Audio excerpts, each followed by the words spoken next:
Salam sejahtera bagi kita semua. Pada kesempatan kali ini, saya akan menjelaskan tentang peristiwa G30 SPKI. Dan teman saya akan menjelaskan tentang Hari Kesaktian Pancasila.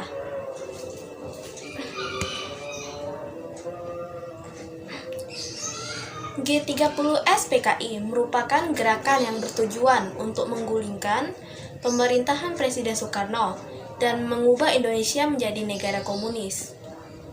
Peristiwa tersebut terjadi beberapa tahun setelah Indonesia merdeka, lebih tepatnya tanggal 30 September 1945. Peristiwa ini terjadi dan melibatkan anggota PKI dan pasukan Cakrabirawa.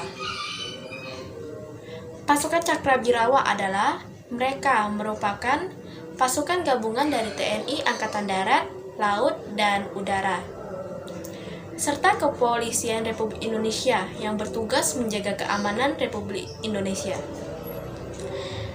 Kemudian saya akan menjelaskan tentang latar belakang atau galang dalam G30 SPKI ini. Sampai pada tahun 1965, anggotanya berjumlah sekitar 3,5 juta, ditambah 3 juta dari pergerakan pemudanya. PKI juga mengontrol pergerakan Serikat Baru yang mempunyai 3,5 juta anggota dan pergerakan petani barisan tani. Indonesia yang mempunyai 9 juta anggota termasuk gerak wanita, organisasi penulis artis, dan pergerakan sarjananya. PKI mempunyai lebih dari 20 juta anggota dan pendukungnya. DNID melakukan hasutan-hasutan kepada rakyat Indonesia. Tujuannya jelas agar mendapat dukungan penuh terhadap niatnya sebagai PKI untuk menjadikan Indonesia sebagai negara termaju. Partai Komunis pada saat itu sedang dalam kondisi yang amat kuat karena mendapat sokongan dari Presiden Indonesia pertama, Insinyur Soekarno. Tidak heran jika usaha yang dilakukan oleh segelintir masyarakat demi menjatuhkan Partai Komunis berakhir dengan kegagalan berkat bantuan Presiden kala itu. Beliau juga melancarkan aksinya dengan menciptakan persekutuan konsepsi Nasakom, yaitu nasionalis agama dan komunis. Dari sinilah DNID secara terang dinyatakan sebagai dalang atau otak dari G30 SPKI oleh pemerintah Republik Indonesia pada masa Presiden Soeharto. Kemudian persiapan PKI. Pertama, membentuk Biro Khusus. Biro Khusus yang Karawasman Tuguas. Biro Khusus adalah membawakan dan merancangkan perebutan kekuasaan, menentukan pembentukan angkatan kelimanya, terdiri atas buruh atau tani yang dipersenjatai. Yang ketiga, melakukan amputasi dan aksi sepihak dan aksi teror sabotase terhadap transportasi kereta yang dilakukan aksi buruh kereta api pada Januari sampai Oktober pada tahun 1944 yang mengakibatkan keserempetan kecelakaan kereta api di Purwokerto, Proya, Tasikmalaya, Bandung, dan Tanah Abang. Sedangkan aksi sepihak misal adalah peristiwa Jengkol, Interpresi, dan anggota Indramayu. Aksi teror misalnya peristiwa Kanigoro Kediri. Hal itu sebagai persiapan untuk melakukan kudeta. Yang keempat, melakukan aksi fitnah terhadap ABRI, khususnya TNI. Angkatan Darat yang dianggap melancarkan isu Dewan Jenderal, tujuannya untuk menghilangkan kepercayaan TNI Angkatan Darat dan mengadu domba antara TNI Angkatan Darat dan Presiden Soekarno. Yang kelima, melakukan latihan kemiliteran di Lubang Buaya di Pondok Gede, Jakarta. Latihan ini mempunyai atau merupakan sarana persiapan untuk melakukan pemberontakan. Peristiwa G30 SPKI bermula pada tanggal 10 Oktober. Dimulai dengan kasus penculikan jenderal yang terdiri dari anggota staf tentara, oleh sekelompok pasukan yang bergerak dari lapangan udara menuju Jakarta daerah selatan. 3 dari 7 jenderal diantaranya telah dibunuh di rumah mereka masing-masing, yakni Ahmad Yani, M.I. Haryono, dan D.I. Panjaitan. Sementara itu ketiga target lainnya, yaitu Suherparto S. Parman dan Sutoyo, ditangkap secara hidup-hidup.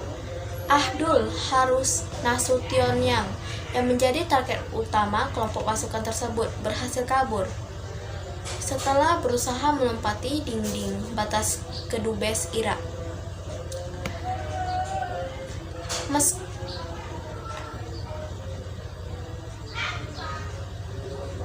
Meskipun begitu, Pierre Tendean beserta anak gadisnya Ade Irma S. Nasution pun tewas setelah ditangkap dan ditembak pada 6 Oktober oleh regu sergap.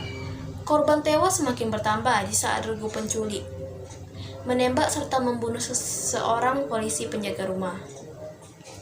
Tetangga Nasution, Naiborhu, menjadi korban terakhir dalam kejadian ini. Tak sedikit mayat jenderal yang dibunuh lalu dibuang ke lubang buaya.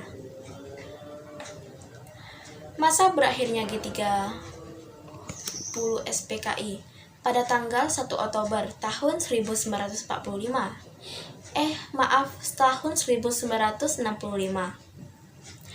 Operasi penumpasan G13 SPKI dimulai sejak tanggal 1 Oktober sore hari. Pusat Gedung Resio Indonesia dapat direbut kembali tanpa pertumpahan darah oleh satuan RPKAD di bawah pimpinan Kolonel Sarwo Edie Wibowo. Pasukan para bujang atau 328 Siliwangi dibantu pasukan kavaleri atau kavaleri.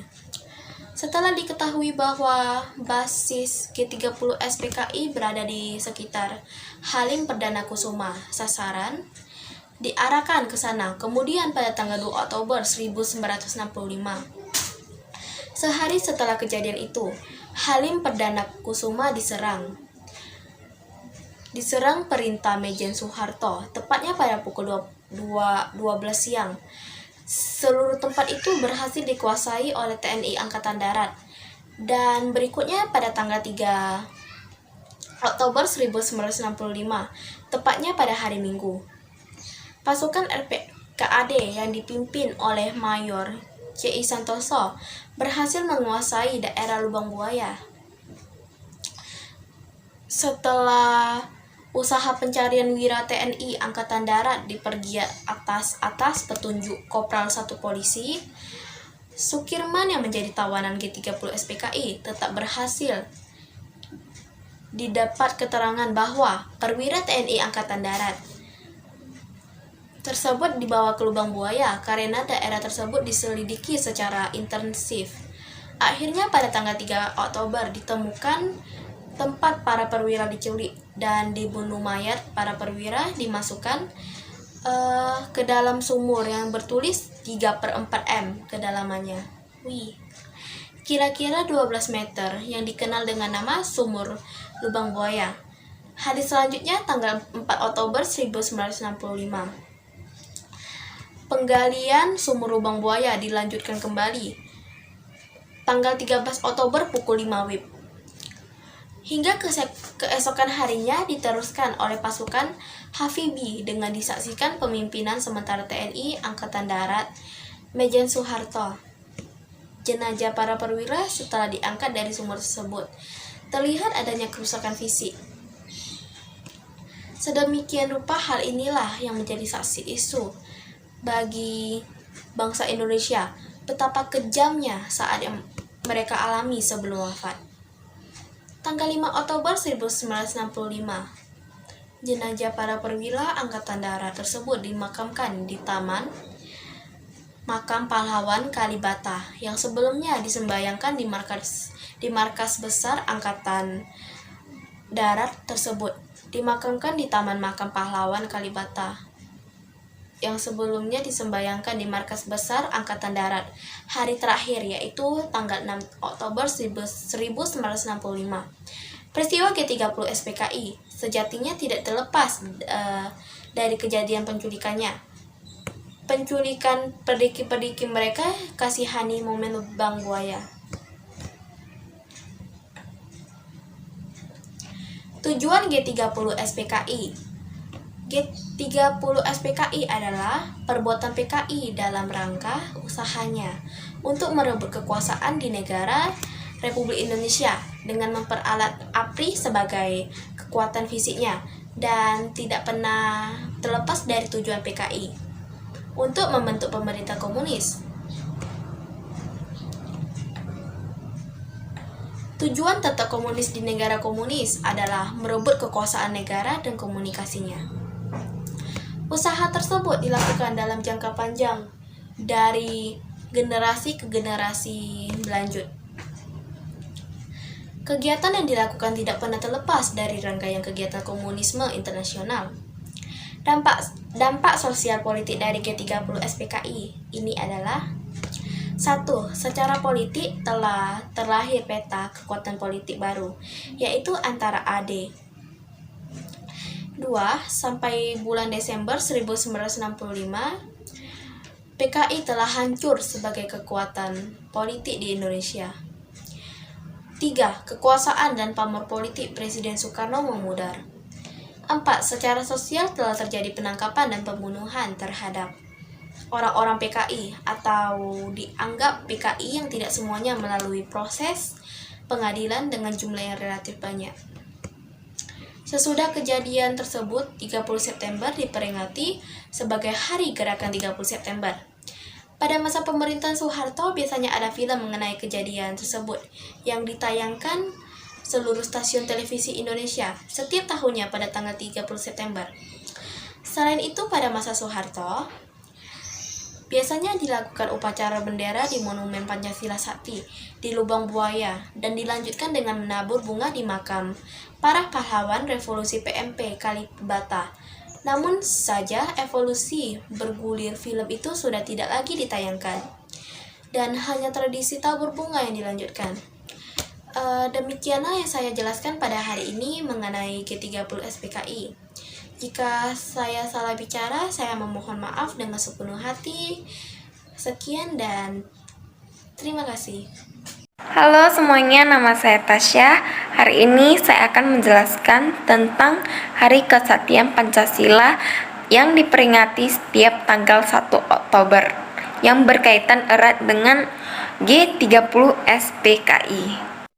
Pemerintah pada saat itu percaya bahwa acara-acara ini sejalan dengan perjuangan membela Pancasila.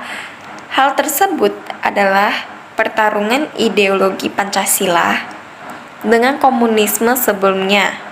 PKI dianggap telah melakukan sebuah gerakan kudeta untuk mengambil alih kekuasaan negeri ini. Itu kekuatan politik dikuasai oleh 3 kekuatan besar, yaitu 1. Nasional, 2. Agamais, dan komunis. Kondisi semakin parah dengan meningkatnya inflasi negara yang semakin memperkeruh keadaan. Peristiwa G30 SPKI merupakan tragedi nasional di negara dasar Pancasila. Akan diganti dengan komunisme oleh PKI. Namun, beruntung karena Angkatan Bersenjata Republik Indonesia ataupun ABRI dan di bawah pimpinan Soeharto dapat menggagalkan usaha PKI, sehingga Pancasila masih menjadi dasar negara Republik Indonesia. Peringatan Hari Kesatian Pancasila menjadi bukti sejarah bahwa bangsa Indonesia dapat bertumbuh menjadi bangsa yang besar dan mampu menggerakkan seluruh bangsa untuk bersatu. Memaknai Pancasila sebagai ideologi pemersatu bangsa. 1 Oktober adalah peringatan Hari Kesatian Pancasila. Peringatan ini menyusul dikeluarkannya SK nomor 153 atau 1967 27 September 1967 oleh Presiden Jenderal Soeharto. Hal ini dilatar belakangi terjadinya peristiwa tragedi berdarah yang menewaskan 6 jenderal pada 30 September 1965.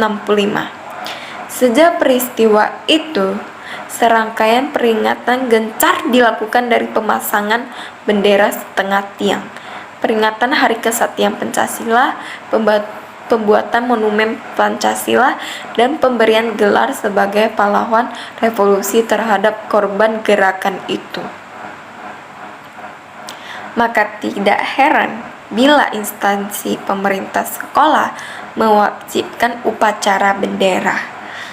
Pemerintah pada waktu itu meyakini hal tersebut adalah pertarungan ideologi Pancasila dengan komunis langsung ditabur. Aksi sapu bersih telah menewaskan lebih dari 500.000 warga dan ribu warga lainnya di penjara tanpa ada proses pengadilan karena mereka dicap komunis dan anti Pancasila. Dengan demikian, Pancasila terbukti mampu berhasil menghalangi dan menumpas komunis dan Partai Komunis atau PKI dari muka bumi Indonesia dan menyelamatkan bangsa Indonesia dari kehancuran pada percobaan kudeta PKI tahun 1965. Kapan sih Pancasila akan menunjukkan kesaktian kembali? Kesaktian Pancasila tidak mempunyai hak hal-hal yang bersifat formal, seperti surat keputusan atau peringatan Pancasila sebagai nilai yang sudah di 100 tahun dan mengakar dalam jiwa bangsa Indonesia. Ia ada di dalam kesadaran masyarakat. Sebagai alam sadar, orang akan tergerak melakukan nilai-nilai Pancasila dalam kehidupan bermasyarakat, seperti hanya menjaga kebersamaan, prinsip-prinsip, nilai kebenaran dan keadilan. Pada masa Orde, Pancasila digerakkan dari atas melalui program-program yang telah diutus pemerintah lockdown. Di era reformasi, negara hampir jarang menyebutkan Pancasila, terlebih membuat program yang berbau Pancasila sengaja dibiarkan tanpa adanya perhatian yang serius dari negara. Di saat seperti itulah muncul keunikan bangsa ini, yaitu nilai-nilai Pancasila terus hidup sebagai akar falsafah bangsa.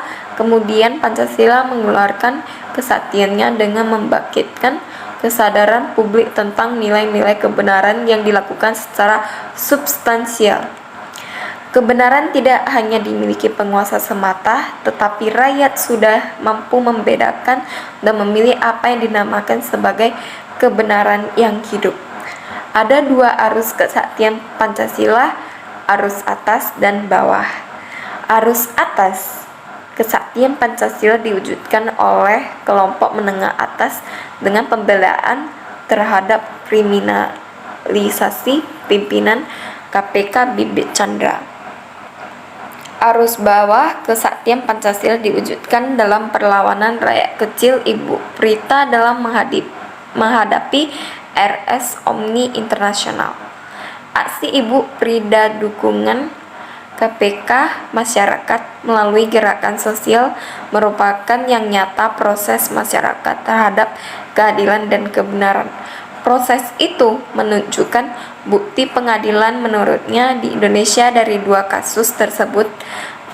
Baik masyarakat dan prasejarah sadar telah membangkitkan kesadaran kolektif untuk memperjuangkan nilai-nilai kemanusiaan, kebenaran, dan keadilan sosial. Seiring jelasnya arus globalisasi dan permasalahan bangsa kekinian, nilai-nilai Pancasila harus selalu dihidupkan. Harga bisa hadir di tengah-tengah permasalahan bangsa masyarakat.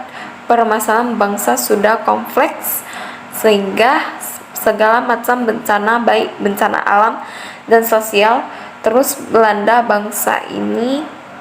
Persatuan dan kesatuan mulai rapuh di tengah pertikaian. Para elit yang menjalankan ke bawah, bahkan akhir-akhir ini konflik sesama warga di Tarakan, Kalimantan Timur, kemanusiaan dan ketuhanan semakin mati di beberapa daerah. Dengan adanya kekerasan terhadap hak-hak di Bekasi, proses tersebut menjadi harapan semoga menjauh dari masyarakat, menegakkan Pancasila sebagai ideologi yang beradab di tengah-tengah era globalisasi. Ini sangat penting Pancasila letakkan sebagai bangsa dan dasar negara untuk memperoleh kehidupan berbangsa dan bernegara. Kita tidak bisa lepas dari organisasi dan perebulitas. Peringatan Hari Kesaktian Pancasila telah bukti sejarah bahwa bangsa ini bertumbuh menjadi bangsa yang besar ketika mampu menggerakkan seluruh elemen bangsa untuk bersatu dan memaknai Pancasila sebagai ideologi persatuan bangsa. Sekian dari penjelasan saya, terima kasih.